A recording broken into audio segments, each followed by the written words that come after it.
문재인 정부 초기 때 부동산 과열 현상 이런 것들이 재현되는 거 아닌가 이런 우려는 분명히 있을 것 같아요. 그래서 강력한 대출 규제를 내놓은 것 같은데 왜 6억 원입니까? 예, 지금 6억 원이라는 대출 한도를 왜 정했는지에 대해서 공식적인 설명은 없었던 걸로 알려져 있습니다. 그렇지만 이제 백브리핑 같은 것에서 이제 금융위 고위 관계자의 발언에 따르면요, 이 6억 원이라는 것을 30년 만기로 빌릴 경우에는 월 원리금 상환액이 약 300만 원이라서 이것은 우리나라 평균 가구 소득을 고려했을 때 상당히 큰 수준이다. 그래서 갚을 수 있을 만큼만 빌리도록 한다는 원칙을 적용했다라고 얘기를 했다라고 보도가 됐습니다.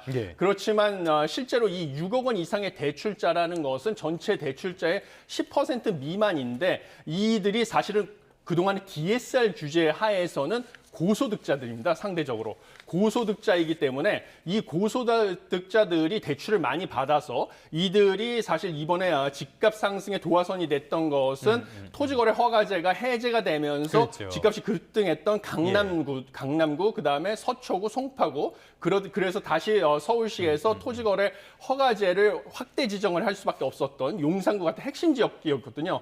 이곳에 집을 살 수 있던 것들이 이제 고소득 맞벌이 부부들이었는데 이들에 대한 대출 규제를 타겟팅하기 위해서 6억 원이라는 이 한도를 들고 나온 것으로 보여집니다. 실제로 이 데이터를 보면 서울에서 뭐 노원구, 도봉구, 강북구나 금천구, 관악구, 구로구, 중랑구 이런 지역을 제외한 나머지 지역이 사실은 6억 원을 넘어가는 대출을 받을 수 있는 그런 지역이라는 것이 드러났고요. 6억 원 이상의 대출을 받으려면 상당히 DSR 규제 하에서도 고소득자만 제한이 되는 해당이 되는 사안이다 보니까 이런 고가 주택 지역, 그다음에 고소득자를 타겟팅해서 들고 나온 수치다 이렇게 보시면 되겠습니다.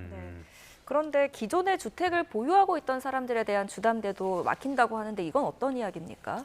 예, 이번에 그 규제 같은 경우는 사실상 1가구 1주택 원칙을 강제하는 것이다라고 지금 보여지고 있습니다. 먼저 다주택자 같은 경우에는 수도권과 규제 지역, 지금 규제 지역은 용산구, 그다음에 강남 3구인데요. 규제 지역 내에서 추가로 주택을 구입하기 위한 주택담보대출이 전면 금지가 됩니다. 그래서 주택담보대출 비율 LTV 상한이 0%가 적용되기 때문입니다. 그래서 대출을 통한 추가 주택 매입을 불가능하게 만들겠다라는 것이 이번 규제의 핵심이고요. 그다음에 1주택자의 경우에는 다른 주택으로 이사를 하기 위한 소위 말하는 갈아타기 위한 목적의 대출만 허용이 됩니다. 그런데 이때도 엄격하게 규제가 들어오는데요. 무엇이냐면 6개월 내에 기존에 보유한 주택을 처분해야 되는 조건이 따라붙습니다. 6개월 이내에 처분을 한다는 조건 하에서 수도권 규제 지역에는 LTV 상한 50%, 그다음에 비규제 지역은 70%가 적용이 됐는데 만약에 6개월 이내에 기존의 주택을 처분하지 못할 경우에는 즉시 대출금을 상환해야 될 뿐만 아니라 앞으로 3년간 주택 관련 대출을 못 받게 하는 강력한 그 처벌을 받게 됩니다. 그래서 사실상 이거 1주택, 1가구 1주택을 강제하는 강력한 규제다 이렇게 보시면 되겠습니다. 근데 이제부터는 효과를 좀 분석을 해봐야 될 것 같은데요. 저는 이 정책 나오고 처음 들었던 생각이 이거 실수요자만 타격을 받는 게 아닌가라는 생각이 하나 들었고요. 두 번째로는 그렇기 때문에 이게 단기적인 충격을 넘어서 중장기적인 안정 효과가 있을 것인가 이 생각이 들었거든요. 먼저 실수요자 문제, 이거 현금 부자들에게만 유리하게 되는 거 아닙니까? 예, 저도 그 부분에 대해서 동의를 합니다. 현금 부자가 유리할 뿐만 아니라요. 그다음에 뭐 무주택자들, 생애 최초 주택 구입자, 청년, 신혼부부 이런 부분들도 상당히 큰 타격을 받을 수밖에 없다 이렇게 보고 있습니다.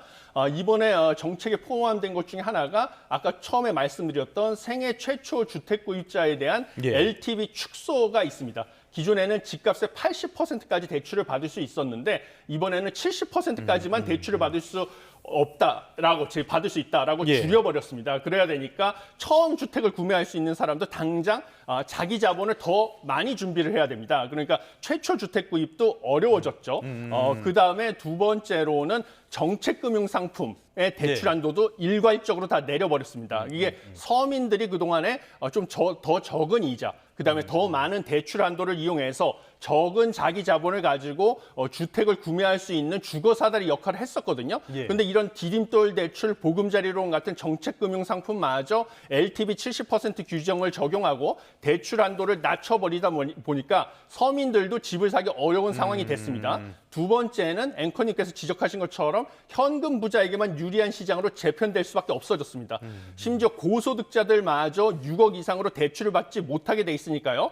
뭐 자신의 능력으로 좋은 직업을 얻어가지고 고소득자는 됐지만 초기 자본이 없는 현금이 부족한 사람들 같은 경우는 자기가 원하는 곳에 집을 사기 어려워졌습니다. 반면에 뭔가 부모를 잘 만났다든지 아니면 원래 현금을 부모로부터 많이 받았다든지 이런 사람들 같은 경우는 대출과 상관없이 현금을 이용해서 오히려 더 경쟁 없이 핵심지에 집을 사기 유리한 상황이 됐다. 이런 상황이 됐다고 보고 있습니다.